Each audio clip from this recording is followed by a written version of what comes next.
Halo rekan-rekan mahasiswa Universitas Siber Asia, kembali lagi bersama saya Wahyu Purbo Santoso dalam mata kuliah pengantar akuntansi 2 di topik investasi. Ini adalah part kedua dari topik investment gitu ya di sesi ke-12. Jadi untuk outcome, tujuan pembelajaran tentunya ini masih kelanjutan ya dari sesi sebelumnya. Di sesi kali ini, di part keduanya, ada dua outcome. Jadi pertama, nantinya di forum ini kita kulik gitu, sehingga mampu gitu mengidentifikasikan bagaimana investasi hutang dan saham dilaporkan dalam laporan keuangan tentunya. Kemudian yang kedua, tentunya capaian pembelajarannya diharapkan gitu ya nanti mampu ya membedakan antara investasi dalam jangka pendek dan juga jangka panjang. Selanjutnya, penilaian dan pelaporan investasi.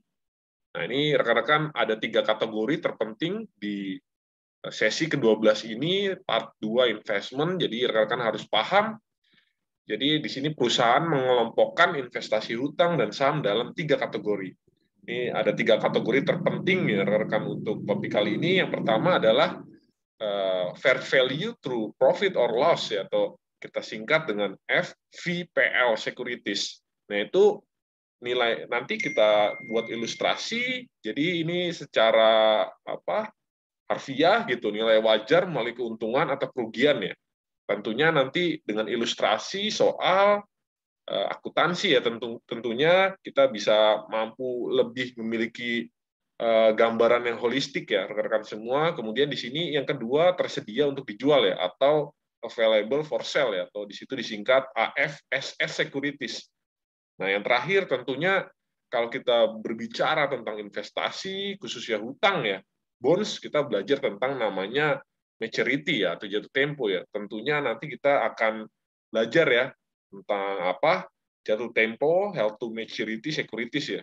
Nah, ini panduan ini diaplikasi untuk seluruh investasi hutang dan saham di mana kepemilikan kurang dari 20%. Seperti kita ketahui di sesi 11 sebelumnya kita membahas tentang 3 kategori kepemilikan ya.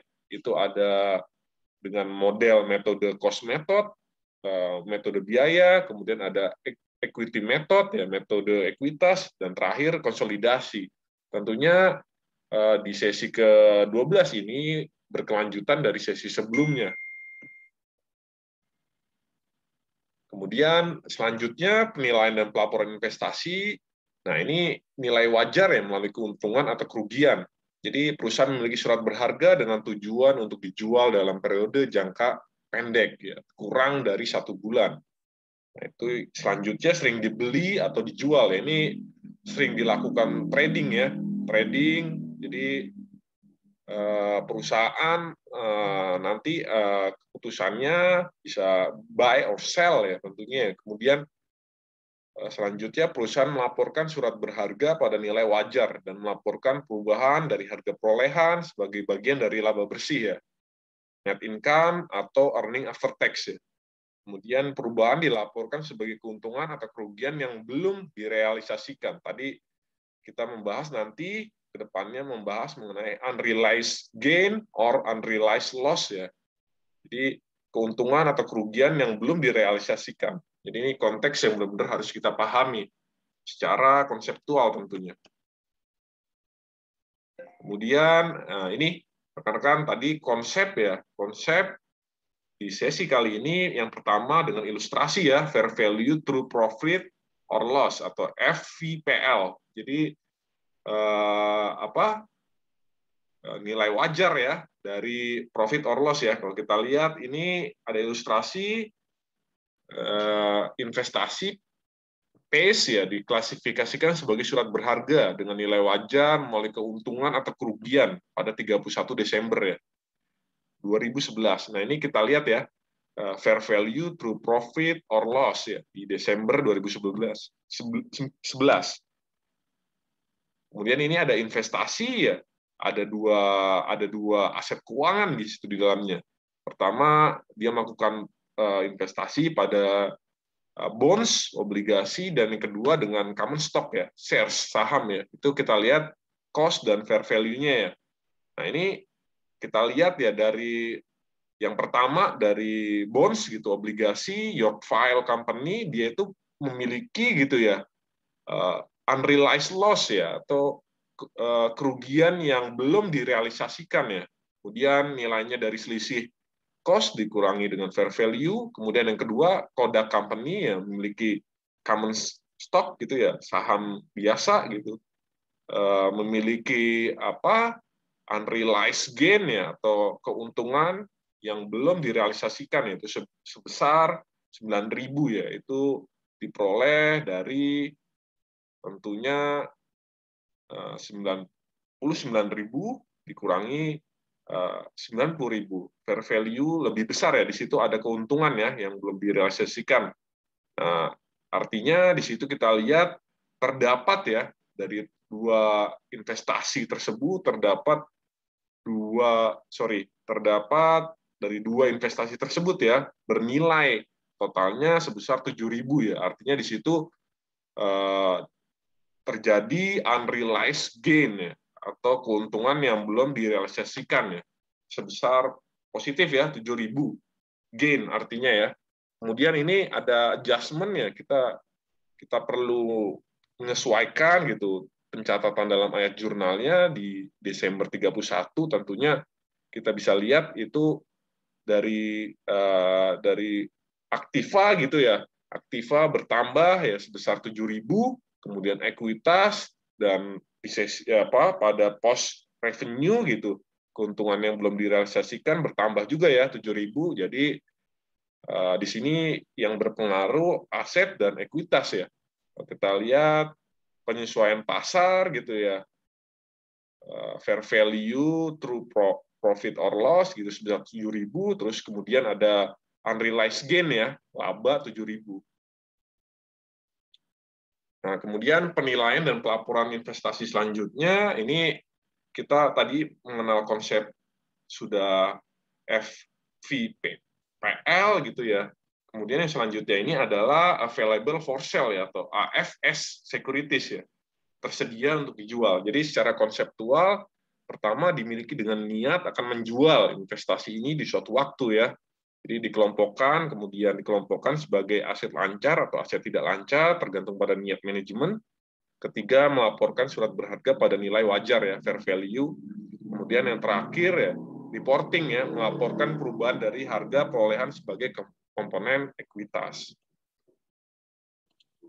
Selanjutnya ini ya, kita secara konsep gitu, permasalahan yang timbul dari available for sale gitu securities, bagaimana jurnal untuk fair value through profit or loss securities berubah jika surat berharga diklasifikasikan sebagai AFS ya.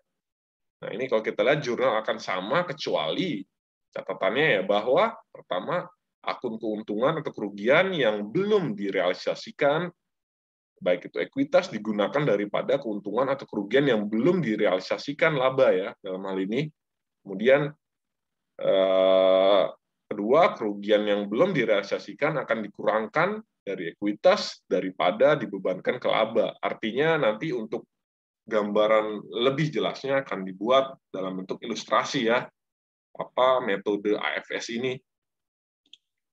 Nah, ini rekan-rekan kita lihat ilustrasi dari AFS ya, available for sale.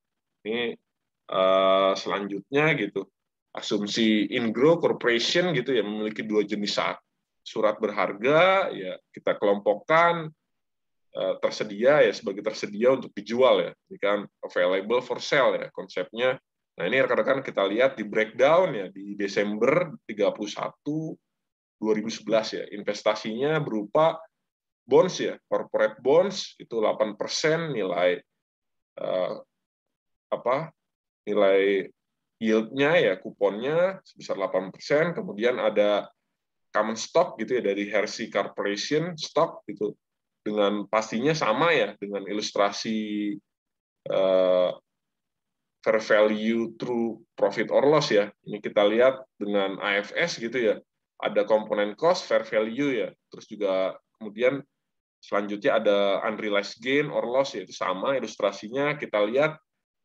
Jadi intinya juga butuh penyesuaian ya, adjustment ya dalam transaksi pada tanggal 31 Desember ya. Ini kita lihat di sini di breakdown gitu ya. Untuk bonds sendiri, corporate bonds dengan apa? Dengan yield 8% itu ya, itu kita lihat punya unrealized gain sebesar 10.000 ya. Itu ada keuntungan di situ. Kemudian sementara pada common stock itu terjadi loss ya, unrealized loss sebesar 19.600 ya. Dan total sehingga dari dua investasi ini, dua aset surat berharga ini gitu ya, itu terdapat loss ya, unrealized loss sebesar 9.537 ya. Kemudian kita buat adjustment-nya, ayat pencatatan akuntansi ya, secara akuntansi pada tanggal 31 Desember itu ada berarti kerugian ya, unrealized loss ya. Unrealized loss di sisi debit, kemudian ada penyesuaian pasar ya, artinya di situ available for sale ya di sisi kredit. Tadi kerugian ya itu di sisi debit, sementara ini penyesuaian di sisi kredit ya. Artinya di situ akuntansi ini masih sama ya, konsepnya mencari lawan rekan-rekan antara debit dan kredit. Nah, kemudian selanjutnya penilaian dan pelaporan investasi selanjutnya, ini ada penyajian ya, laporan posisi keuangan ya. Ini ada investasi jangka pendek ya, surat berharga yang dimiliki perusahaan ya, yang siap dipasarkan ya. Kemudian akan dikonversi menjadi kas dalam tahun depan atau siklus operasi mana yang lebih lama ya. Ini kalau kita lihat dalam investasi jangka pendek artinya aset lancar ini, investasi jangka pendek ini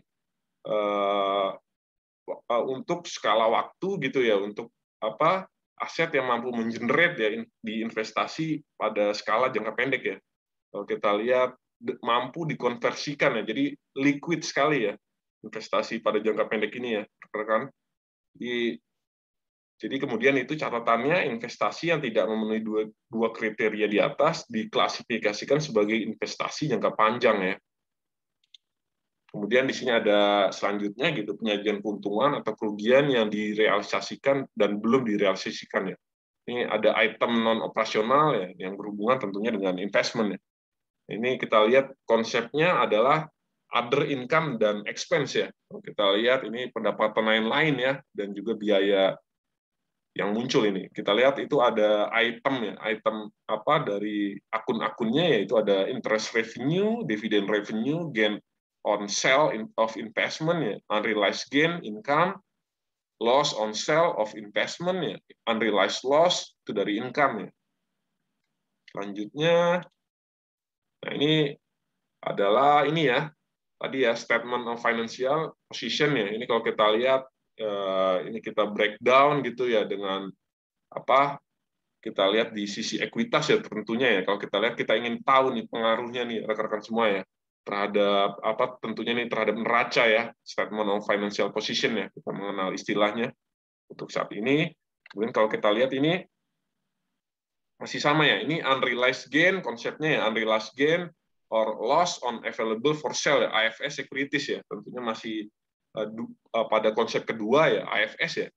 Ini kalau kita lihat ini jadi ingin tahu nih pengaruhnya ya dari unrealized loss or gain gitu ya dalam AFS ya tentunya. Ini kalau kita lihat kalau pengaruhnya dalam unrealized loss gitu ya, artinya mengurangi ekuitas ya yang dimiliki perusahaan dalam neraca nih. Kalau kita lihat di sini berpengaruh terhadap pengurangan ya sebesar ini ilustrasinya 100.000 ya AFS-nya, ini unrealized loss gitu.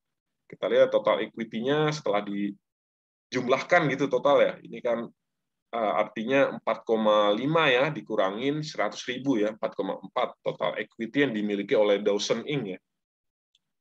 Kemudian ini lebih lanjut, jadi ini klasifikasi ya dalam statement of financial position ya, atau neraca masih sama Page Corporation ya. Ini kalau kita lihat tadi di sisi ekuitas, kita ingin lihat nih di sisi aset nih pengaruhnya. Nah, karena tadi sudah dijelaskan mengenai atau di sesi sebelumnya, di sesi ke-11 kita belajar mengenai cost method ya dalam pencatatan kepemilikan, dan juga equity method. Nah ini kalau kita lihat ingin tahu nih di neraca khususnya di aset pengaruhnya. Ini kalau kita lihat di sisi investasi gitu, investasi dari common stock gitu ya, shares itu kurang dari 20% yang dimiliki perusahaan dengan model ya fair value tadi ya, dengan asumsi nilainya gitu ya 50.000. Kemudian yang kedua ini dicatat ya, ini cara pencatatannya saja ya, ilustrasinya. Kemudian ini dalam metode yang kedua ya, dengan metode ekuitas ya. Equity tadi yang pertama dengan cost method, ini ekuitas ya, karena shares-nya itu di kisaran kepemilikan 20 hingga 50% ya. Itu sebesar 150.000, itu kita lihat itu investasi senilai 200.000 ya. Kemudian di situ juga pengaruhnya terhadap current asset. Nah, itu pengaruhnya karena ilustrasi mengetahui gitu ya fair value dalam short term ya, investment ya, investasi jangka pendek itu sebesar 147.000, maka kita ingin tahu nih pengaruhnya sebagai pengurang ya, tentunya pengurang, kemudian diperoleh tuh. Kita ingin tahu total aset ya dari sebuah investasi tadi ya, pencatatan dalam fair value ya, fair value, dan juga pencatatan dengan metode-metode tadi ya, base cost method dan juga equity method ya. Kemudian, nah ini selanjutnya ada transaksi selanjutnya gitu, ilustrasi dari masih sama di 2011 31 Desember. Ini ingin tahu pengaruh lanjutan gitu ya terhadap transaksi yang muncul gitu, penyesuaian apabila terdapat unrealized gain ya dalam AFS gitu, available for sale securities. Ini kalau kita lihat pengaruhnya terhadap ekuitas, di sisi ekuitas itu menambahkan kita lihat 10.000 ya nilainya ya. Jadi totalnya dari ekuitas itu sendiri itu 1,165 ya. Jadi ini hanya ingin tahu saja ini dampak pencatatannya ya dari AFS securities. Kemudian ini selanjutnya gitu untuk pencatatan laporan konsolidasi ya dalam neraca ya, financial statement gitu. Jadi kalau kita lihat companies gitu ya, perusahaan corporate harus mempersiapkan ya laporan konsolidasi dalam bentuk pastinya dengan financial position ya. Kemudian dari individual statement dari perusahaan afiliasi atau perusahaan anak perusahaan ya. Jadi kalau kita lihat nanti pencatatannya harus clear ya. Jadi kalau kita lihat dalam ilustrasi nanti selanjutnya, jadi rekan-rekan akan memahami ya cara mencatat ya setiap transaksi dalam laporan konsolidasi. Kemudian ini yang kedua gitu ya, konsep dari konsolidasi sendiri dalam neraca. Jadi transaksi di antara perusahaan anak ya akan dilakukan proses eliminasi ya, afiliasi perusahaan gitu ya, arti perusahaan anak akan dilakukan proses eliminasi. Selanjutnya dengan ilustrasi gitu ya, laporan konsolidasi dalam neraca ya, financial position ini assume gitu ya, that on January 1st 2011 gitu ya. Jadi ada sebuah perusahaan konstruksi membayar ya dalam bentuk kas senilai $150.000 ya dengan kepemilikan gitu 100% dari Certo Brick Companies ya. Ini konteksnya ordinary shares, artinya saham biasa ya rekan-rekan ya. Kemudian Powers Company tersebut mencatat dalam bentuk investasi ya, dalam biaya at cost gitu ya, dengan metode cost method ya, cost method yang sudah kita pelajari. Jadi kalau kita lihat ini ingin tahu nih dengan ekuitas gitu ya, ditambah dengan nilai ekuitas sebesar 150.000, bagaimana dampaknya nih terhadap perubahannya terhadap consolidated statement of financial position ya. Jadi kalau kita lihat selanjutnya, nah ini rekan-rekan, ini ada ilustrasi saja dalam lebih jauhnya nanti di slide berikutnya. Jadi ini rekan-rekan ingin tahu ya, memisahkan gitu agar lebih jelas dalam statement of financial position dari Powers Company ya dan anak perusahaannya Certo Company ya dalam tadi ilustrasi sebelumnya, kalau kita lihat ini dalam pengaruhnya terhadap assets, ekuitas, dan liabilitas ya. Ini kalau kita lihat ini ya, tadi kan konsepnya transaction are eliminated ya. Setiap transaction of affiliated company are eliminated ya. Jadi kalau kita lihat konteks itu menjadi pedoman kita ya, konteks sebelumnya. Jadi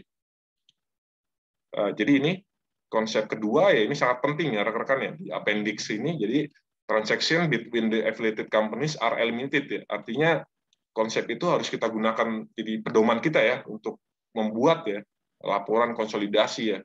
Ini kalau kita lihat ini hanya sekilas, jadi totalnya dikombinasikan ada consolidated data gitu ya. Ini kita lihat pengaruhnya nanti ini masih belum ada adjustment ya, penyesuaian. Nah, ini selanjutnya, nah ini kita lihat dengan menggunakan worksheet gitu ya, metode apa book value gitu. Nah, ini kita buat nih, kita siapkan laporan konsolidasinya ya. Tadi dengan apa?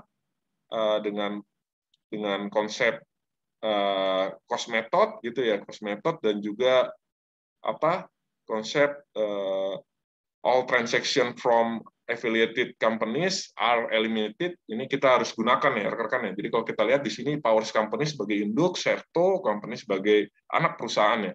Ini kalau kita lihat yang terjadi eliminasi ya saling menolkan ya. Jadi kan eliminated ya, eliminated. Jadi artinya karena si Powers Company sebagai induk melakukan investasi pada Serto Company dengan pastinya membeli ya dalam bentuk ordinary shares ya, common stock, itu kita lihat di sisi eliminasi kredit 150.000 ya, sehingga consolidated data angkanya 0 ya rekan-rekan ya. Nah, ini pengaruh-pengaruhnya saja ya.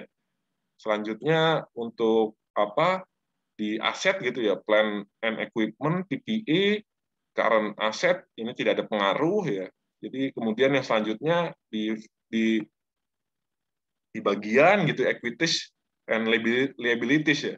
Ini kalau kita lihat shares capital Powers Company karena sudah memiliki 300.000 di awalnya ya, at apa book value-nya gitu, dia membeli pada harga wajar gitu ya, fair value 300.000.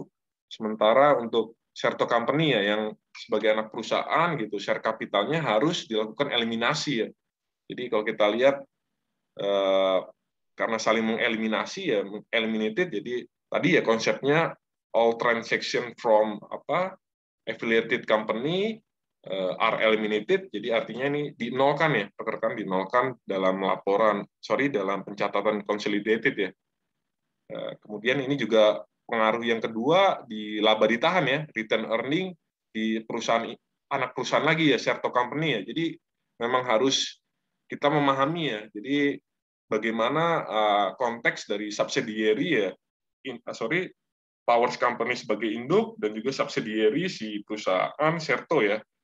Nah, itu kalau kita lihat itu nilainya 175.000 ya laba ditahannya. Kemudian karena itu induk perusahaan berarti tidak dilakukan eliminasi ya. Kemudian untuk yang kedua kita bisa lihat itu return earning ya, laba ditahan Serto Company karena dia apa anak perusahaan, jadi harus dilakukan eliminasi ya transaksinya. Kemudian maka nilai konsolidasi data itu nilainya 0 ya, menolkan ya, jadi eliminated ya di situ. Nah, ini kemudian selanjutnya cost above book value ya, kalau kita lihat ini kita akan mempelajari dari ilustrasi sebelumnya, jadi masih lanjut, jadi masih menggunakan asumsi yang sama gitu ya dari Powers Company ya, dengan membayar gitu $160.000 dalam cash ya, 100 pemilikan Serto ya, ordinary shares gitu, saham Serto. Kemudian diketahui nih ada excess of cost over book value nih. Jadi ada kelebihan ya dalam membeli ya, berinvestasi itu sebesar $15.000 ya, dari 160.000 dikurangi 150.000 ya. Maka dari financial statement-nya sendiri atau neraca kita akan melihat ya, ini kita masih sama ya dengan worksheet yang sama gitu, dengan cara cost above book value ya. Jadi kalau kita lihat nilai buku ya, nilai buku dari apa laporan konsolidasi ini ya. Kita lihat coba. Jadi Powers Company and Subsidiary ya judulnya ya. Itu masih sama ya. Jadi ada proses akuisisi di situ di bulan Januari tanggal 1 2011 ya. Jadi sama ya, konsepnya masih sama. Serto Company sebagai perusahaan anak perusahaan itu kan dibeli ya, kepemilikannya oleh siapa, Powers Company ya, itu sebesar 165.000 ya. Kita ingin tahu nih breakdown. Tadi ada konsep masih sama ya, aset dipecah ya, aset di breakdown, aset dan ekuitas dan liabilitas ya. Ini kalau kita lihat tadi karena catatannya ada excess ya, ada kelebihan dari book value, nilai dari anak perusahaan si Serto Company, jadi dicatat tuh 15.000 ya, rekan-rekan. Jadi di situ ada transaksi yang harus dieliminasi sebesar 15.000. Sebelumnya juga di aset itu di investment in Serto juga sama ya 160.000. Jadi Powers Company mengeliminasi ya nilainya itu kredit, kita lihat di Serto Company karena tadi membeli ya di Serto Company kepemilikan sahamnya itu mengeliminasi dengan sehingga konsolidasi nilai konsolidasinya itu adalah 0 ya. Terus kemudian excess sudah, kemudian ini equities and liabilities ya. Ini kalau kita lihat tadi ya, ini catatannya yang merah-merah itu.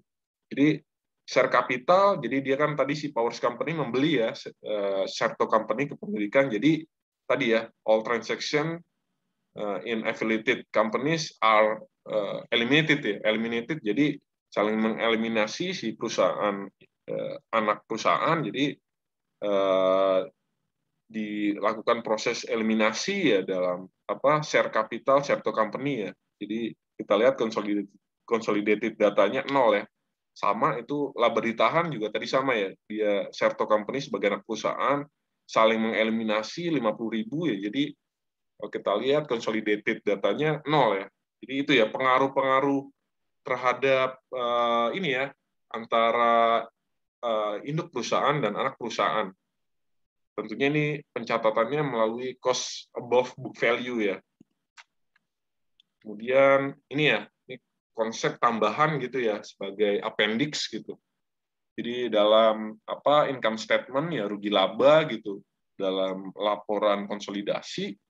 Jadi pernyataan menunjukkan hasil usaha perusahaan afiliasi seolah-olah mereka adalah satu unit ekonomi ya. Jadi kalau kita ketahui contohnya seperti kemarin tuh Citylink dan Garuda di Indonesia ya. Jadi Citylink harus melaporkan ya sebagai anak perusahaan melaporkan semuanya dengan metode yang kita bahas sebelumnya tadi ya, pencatatan laporan konsolidasinya. Jadi merupakan satu unit ekonomi ya yang tidak terpisah ya antara induk dan juga anak.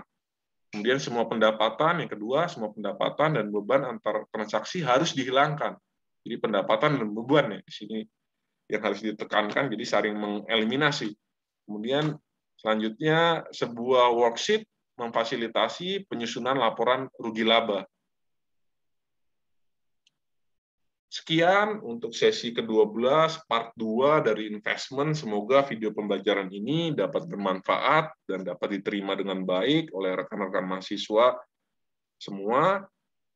Kurang lebihnya minta saya kalau ada kata-kata yang kurang berkenan mohon dimaafkan. Stay safe, stay healthy. Terima kasih semuanya. Assalamualaikum warahmatullahi wabarakatuh.